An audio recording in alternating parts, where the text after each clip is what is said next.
Hello అండి, welcome back to my channel. So ఈరోజు ఈ వీడియోలోకి వచ్చేసరికి ఏంటంటే మనకి చాలామంది మొన్న ఒక వీడియో చేశాను సూర్యగ్రహణం గురించి.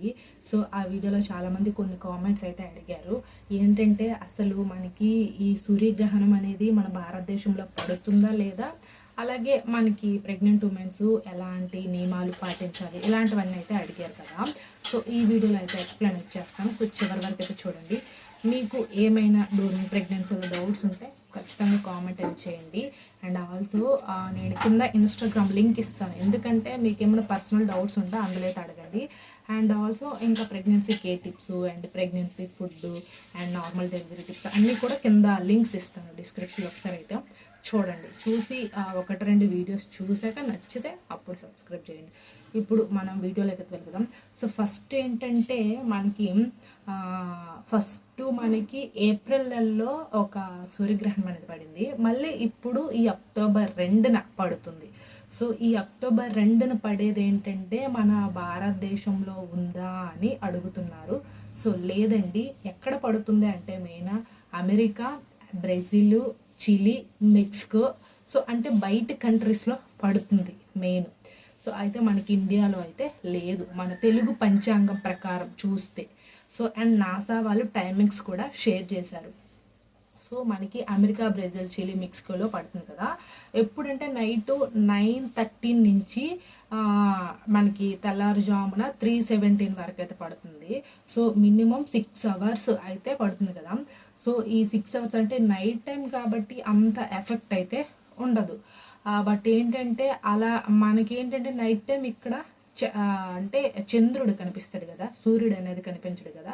సో నైట్ టైం అనేది అంత ఎఫెక్ట్ ఉండదు. కానీ మనకి సూర్యగ్రహణం ఎక్కడ పడినా సరే కొన్ని నియమాలు అయితే పాటించాలి, అది main, especially pregnant womens. So నేను ఆల్రెడీ వీడియో షేర్ చేశాను. అండ్ మనకి ఎందుకంటే సూర్యగ్రహణం అనేది ఎక్కడైనా సరే, మనకి ఇండియాలో అయినా ఎక్కడ ఏ కంట్రీలో అయినా సరే ఒకటే కాబట్టి కొన్ని అంటే మరీ ఎక్కువగా కాకపోయినా కొన్ని టిప్స్ అనేది పాటించాలి ఖచ్చితంగా. సో ఫస్ట్ ఏంటంటే అది డైరెక్ట్గా చూడకూడదు పడేటప్పుడు. సో ఎందుకంటే యూవి కిరణాలు ఉంటాయి కదా, అవి ఏంటంటే మన కళ్ళకి ఎఫెక్ట్ అనేది ఉంటుంది. అండ్ ఆల్సో రేడియేషన్ ప్రభావం కూడా ఉంటుంది. రేడియేషన్ వల్ల ఏంటంటే బేబీకి ఎఫెక్ట్ ఉంటుంది, బేబీ బ్రెయిన్ డెవలప్మెంట్స్ లోపాలు రావడం కానీ.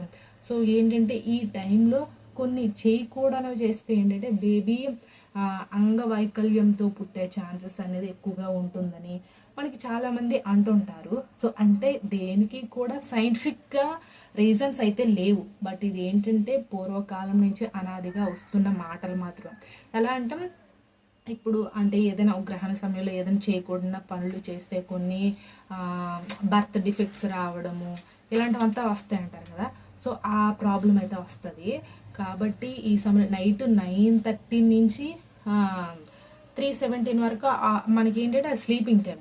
సో స్లీపింగ్ టైంలో మనం ఏమి చేయము. బట్ ఏంటంటే 9 కంటే బిఫోరే, ఒక 2 అవర్స్ బిఫోరే మనం ఏంటంటే ఫుడ్ ఇదంతా కంప్లీట్ చేసేసి నిద్రపోవాలి. సో కొంతమంది ఏంటంటే 10 వరకు, 10:30 అండ్ 9:30 సో ఇలా ఉంటారు కదా, అంటే పడుకోకుండా. సో అలాంటి వాళ్ళు ఏదో ఒకటి ఫోన్ చూడడం, గేమ్స్ ఆడడం, సాంగ్స్ వినడం ఇలాంటివంతా చేస్తారు. సో మనకి మొబైల్ ఉంటుంది కదా, మొబైల్ నుంచి ఆ రేడియేషన్ కూడా వస్తూ ఉంటుంది. సో దానివల్ల కూడా ప్రాబ్లం ఖచ్చితంగా. సో ఈ సమయంలో ఏంటంటే మనకి కొంచెం మొబైల్ని అవాయిడ్ చేయాలి.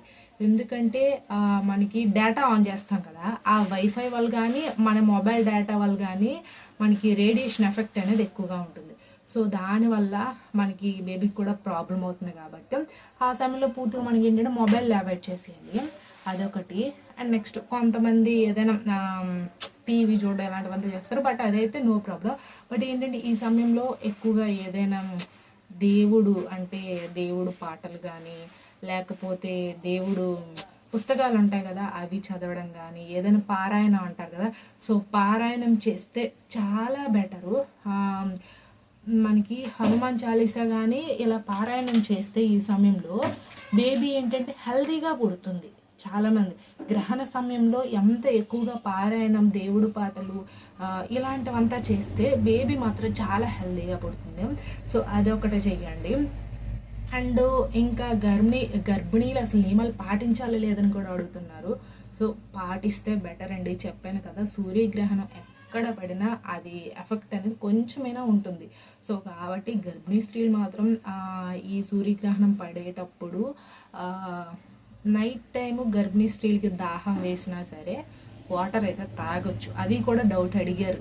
సో నైట్ టైం వాటర్ తాగాలనిపిస్తుంది కదా, తాగొచ్చా తాగకూడదని? ఖచ్చితంగా తాగొచ్చండి. సో దాంట్లో ఏం ప్రాబ్లం లేదు. అయితే మనకి వాటర్లో తులసాకులు కానీ కొంచెం పసుపు కానీ వేసి ఆ వాటర్ తాగండి. ఎందుకంటే మనకి గ్రహణ ఎఫెక్టు ఆ వాటర్కి కూడా రాకుండా అంటే కాపాడుతుంది కాబట్టి. సో తులసాకులు అలాంటివి వాటర్లో వేసి ఆ వాటర్ని తీసుకుంటే కొంచెం బెటరు నా ఒపీనియన్ ప్రకారం.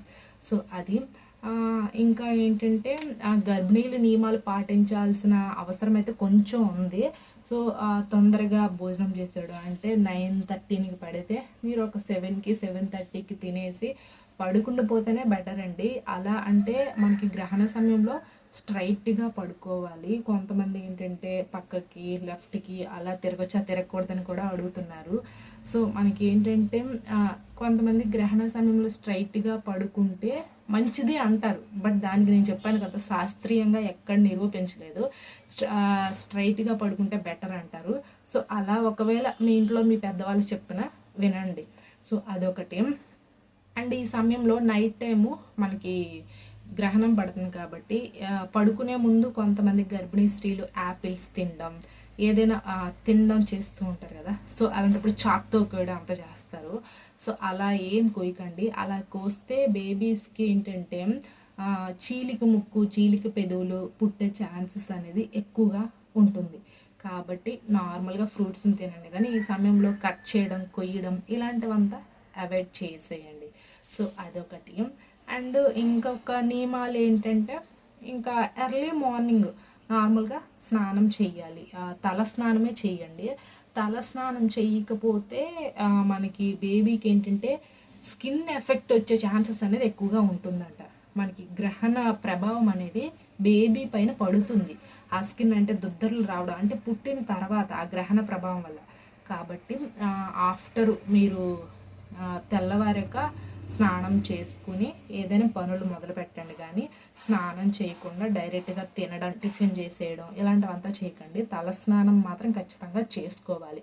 సో మనకి ఎక్కడ పడినా గ్రహణం అనేది ఆ ఎఫెక్ట్ ఉంటుంది కాబట్టి ఖచ్చితంగా మీరు ఉదయాన్నే తల స్నానం చేసాకే టిఫిన్ అనేది చేయండి.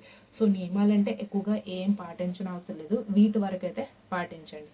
సో ఇది అండి. ఐ హోప్ ఈ వీడియో మీకు ఇన్ఫర్మేటివ్గా ఉంటే ఖచ్చితంగా ఈ వీడియోని లైక్ చేయండి, షేర్ చేయండి, సబ్స్క్రైబ్ కూడా చేసుకోండి. Thanks for the watching this video.